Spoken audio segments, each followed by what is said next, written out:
Okay, Padawans. So this is going to be the first shot of me doing this. I'm going to be doing some review right now of things that we've already covered in class.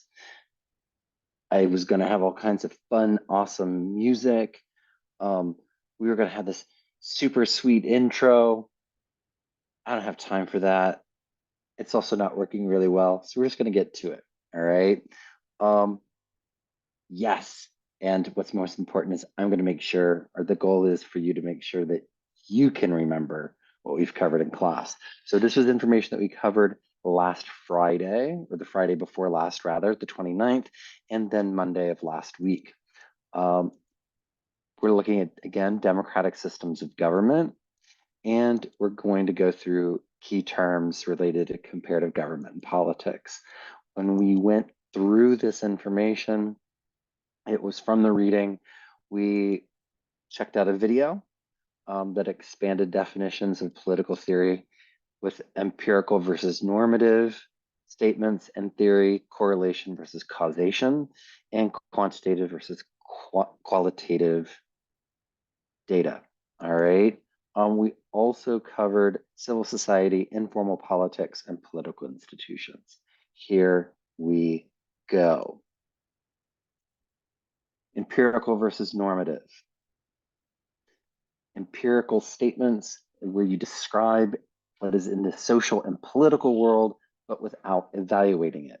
So statements that are empirical are statements that can be measured by creating a hypothesis and then supporting it with data and facts. For example, candidates in modern British Parliament elections who spend more money on their campaigns than their opponents will win. What is underlined here is what makes this empirical. We are able to do some investigating and find out who spends more money on their campaigns than their opponents. Empirical statement. Another one, I ask you to check out some headlines in class that might be empirical. Here are two empirical headlines. A polarized Australia confronts Trump-style misinformation. What's empirical here is one, we can look at data if Australia is polarized or not. And two, we can identify and get evidence of what is misinformation and specifically Trump style misinformation.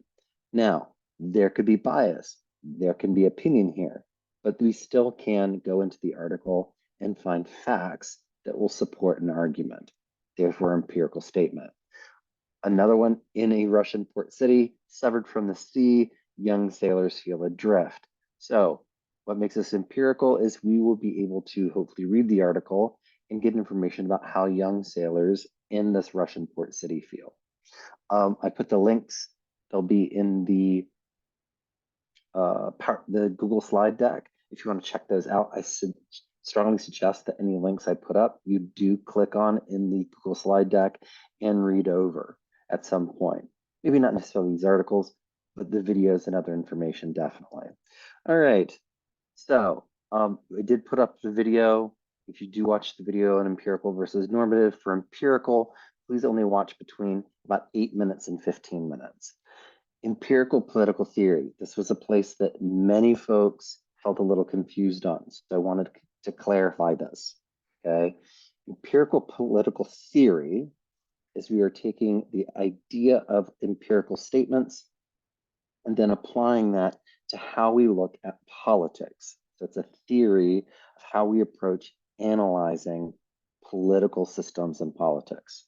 So empirical political theory focuses on a country's political systems.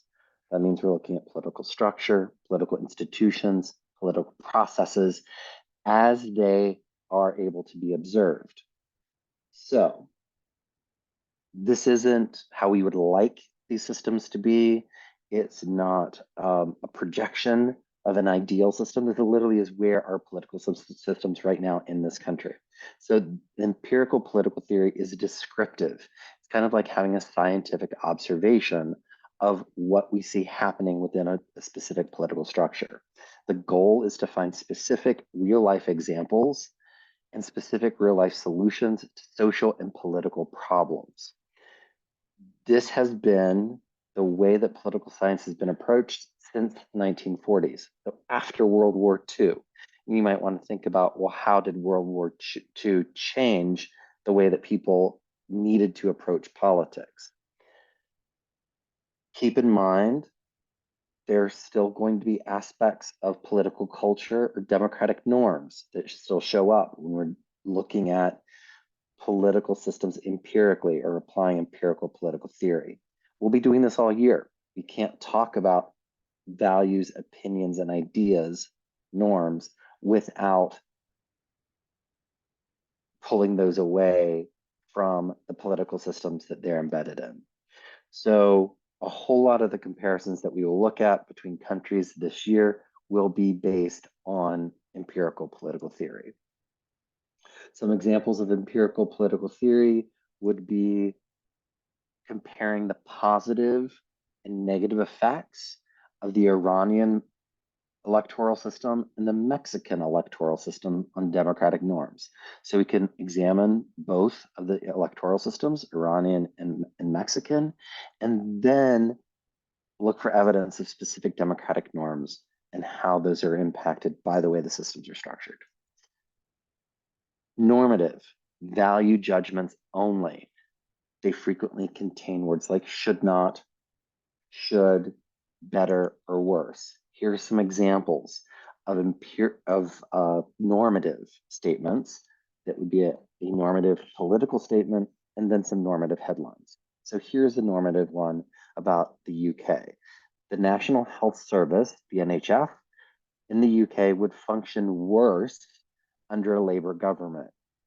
Underlined information here that would function worse, that is a should or should not.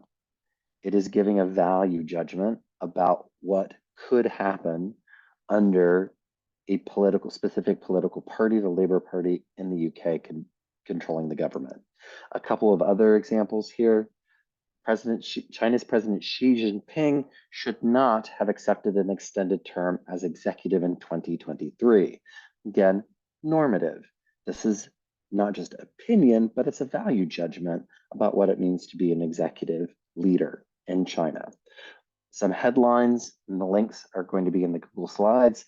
We're teaching science all wrong. Or the hidden moral injury of OK Boomer. These are both opinion pieces. They're op-eds in the New York Times. Those are normative statements. So very quickly, normative political theory. If you watched the video that we checked out in class, didn't get to see it, check it out, but only watch from the very beginning to about 6 minutes in, not any more than that. Normative political theory is where we use observations, similar to empirical, but we are looking at not political systems, but political culture. So that means a country's political norms and social values. The goal is to suggest in a general way how maybe an imperfect political system could be made perfect.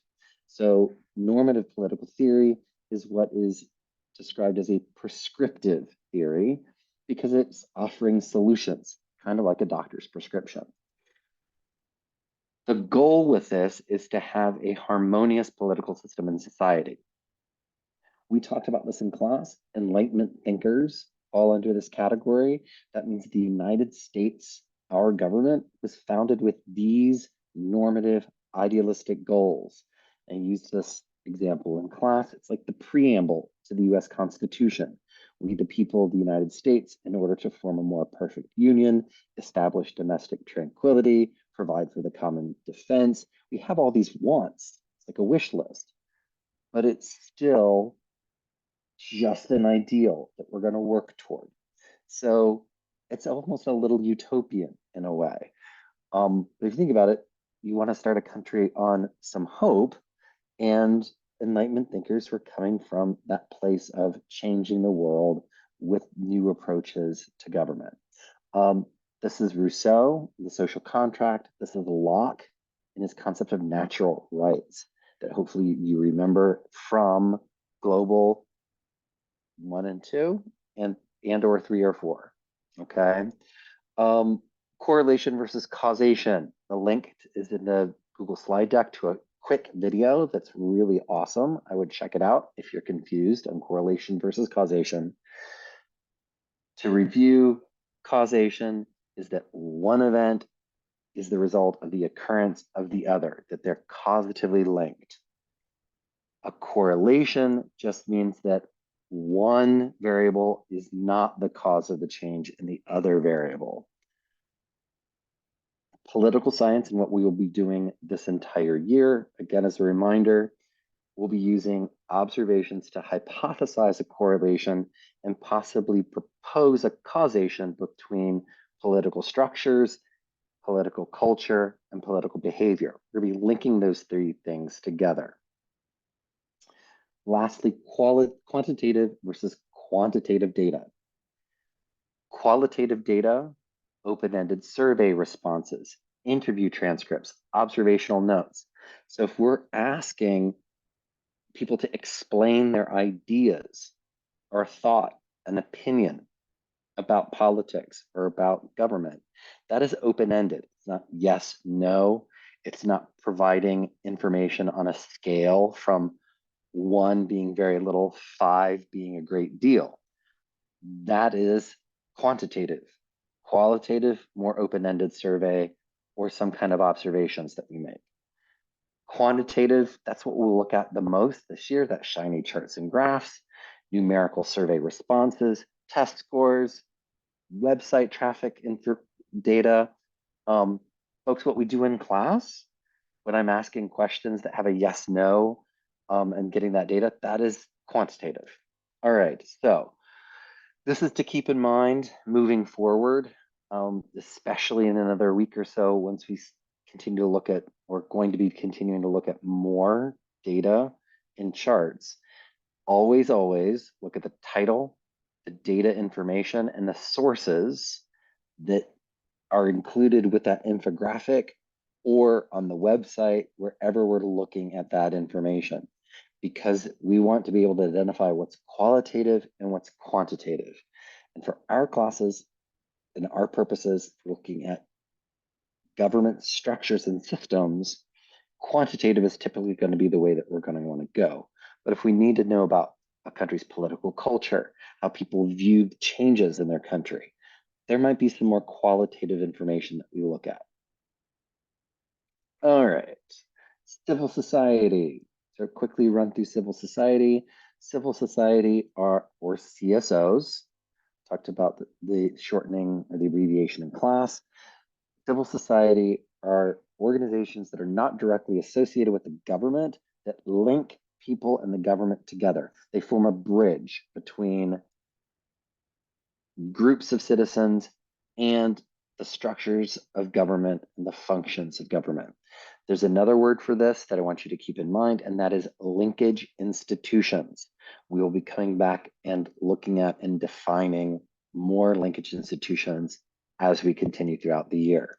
Some examples: schools and universities, advocacy or activist groups, professional associations, religious and cultural institutions, unions and workers' organizations, business groups. Did bring this up in class. Unions and business organizations are sometimes covered by the term civil society and sometimes not. We'll have to pay attention when we're looking at specific countries. The biggest example that we'll come across is China, because China's government requires approval of any civil society organizations. So in order to have some kind of group that actually bridges you and your community with the government and the Chinese Communist Party has to approve of it first. That kind of changes the dynamic and how we look at civil society in China, okay? Multiple roles that CSOs, civil society organizations, play. They're important, and you need to know, folks, at least 2 of these roles to define them specifically and concretely. Civil society organizations, CSOs, are important sources of information for citizens and government. They monitor policies and actions to hold government accountable. They engage in advocacy and activism to offer alternative policies for the government, the private sector, and other institutions. And they deliver services, especially when the government doesn't provide them to people. Generally, for citizens who are struggling economically, got a typo there, struggling economics, wouldn't be for me if it weren't a typo, or people who are underserved by the government. This is really important in every single government that we will talk about, whether it is a liberal democracy, an illiberal democracy, or a government and a regime that's more authoritarian. Also, CSOs defend civil liberties and civil rights and work to change and uphold social norms and behaviors. The second part, upholding social norms and behaviors, is going to be important for us to examine when we look at more authoritarian governments, to check out the political culture of those countries and how civil society maybe functions a little differently than it would in a liberal democracy. All right, here is an entire big list. I strongly suggest that you look at this graph. It is my expectation, especially on an assessment, that you will be able to provide an example of one, what kind of organization a CSO could be, like an activist group, and then an example of an activist group or an advocacy organization. In the US for right now is completely fine, and explain why that group fits the definition of a CSO. I give you a whole list here: ACLU, Black Lives Matter, Human Rights Campaign, Greenpeace. Depending on which class period you have, we talked about many of these, okay? Not necessarily all of them in every single class, but here you go. Professional organizations like the American Medical Association, gave you a couple of examples there. The bottom should be UAW. Oh, another typo. For United Auto Workers Union. And folks at LaGuardia, if we're not sure what SAG-AFTRA is and the Actors Equity Association is, I'm a little worried if you're in the dramas department or actually any of the studios and you're not sure what those are. So excellent examples of unions. Then I gave you a business group, Pharmaceutical Research Manufacturers of America, also known as Big Pharma. They actually have a lobbying group. Okay, formal versus informal politics. I know folks are running through a lot of information here in this one set of review. Hopefully we're getting some good experience and reinforcing information, and let me know how things go. Moving quickly, informal politics. The actions, decisions, and processes that could be described as behind the scenes way in which governments are run, how power is obtained, how public policy is made, and how government resources are distributed. There's your definition of informal politics.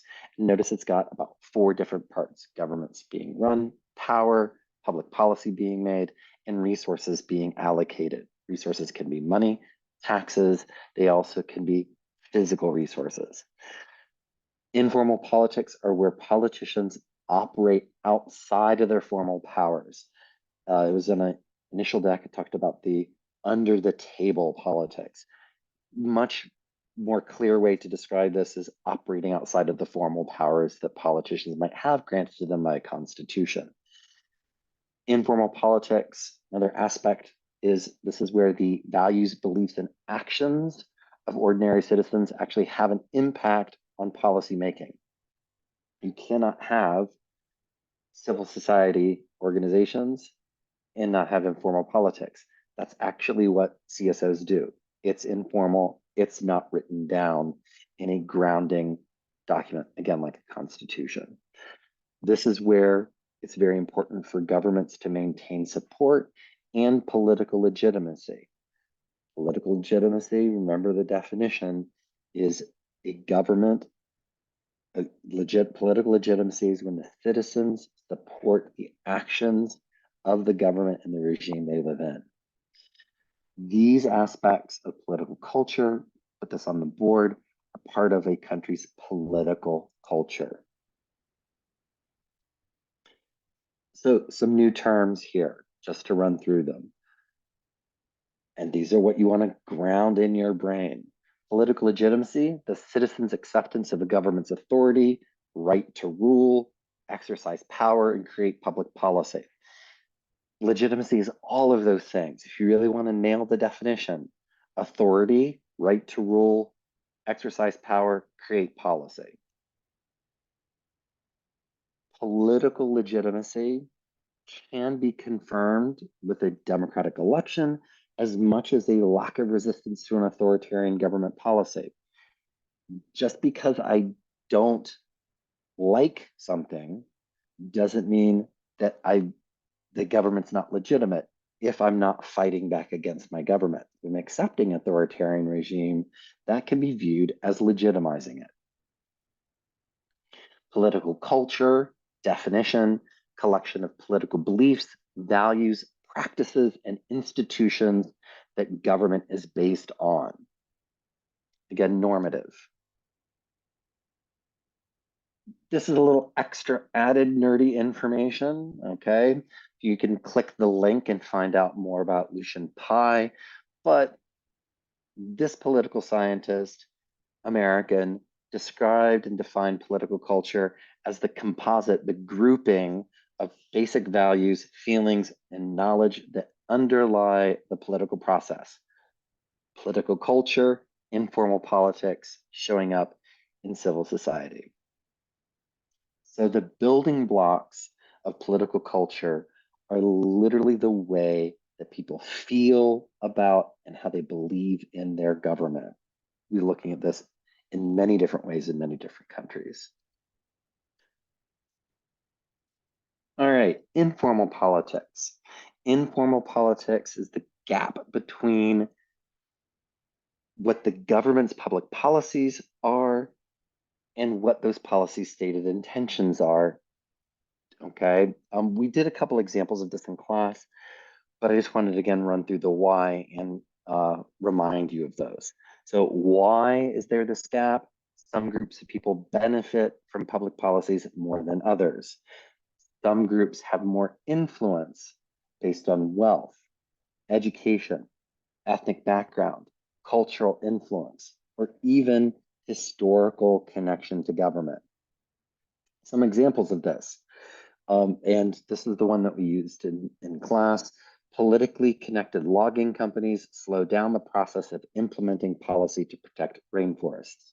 So here's some civil society. This is a business organization. Logging companies are going to lobby. They're going to work to convince politicians that their policy, this new law about protecting rainforests, doesn't need to happen right away. Another example of informal politics would be the NRA lobbying politicians to ensure increased access to firearms. It's really important, again, to keep in mind that yes, one of the big things that a lot of you brought up at the beginning of the year is corruption and that governments are corrupt. While that is true, we're going to have to look empirically at what we find for corruption throughout the year. But it is the case that informal politics is frequently where political systems and governments do have those issues with unequal access to power and corruption. All right. Political institutions are the structures of a political system that carry out the work of governing. You need to know the exact definition of a political institution.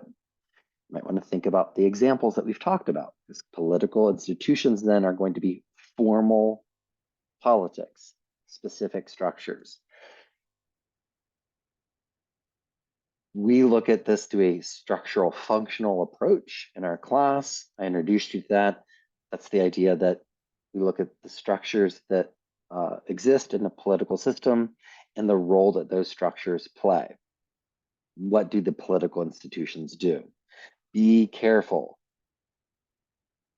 Said this in class. Reminder, super important.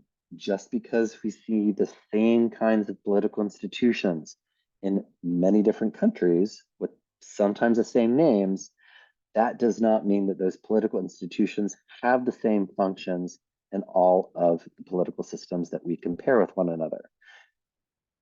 As we slide into home, here are some examples. For example, we've got multiple executive branches. President of Iran, Ibrahim Raisi, President of China, Xi Jinping, President of Mexico, the President of the United States all have different powers. So, President of Iran, there he is, doesn't have the same power as Xi Jinping in China. Or Andres Manuel Lopez Obrador, the current president of Mexico. And of course, Joe Biden, there he is. And don't forget former President Barack Obama. Don't all have the same powers, folks. All right, that is it for the first set of reviews that I'm going to post. I hope this one was helpful.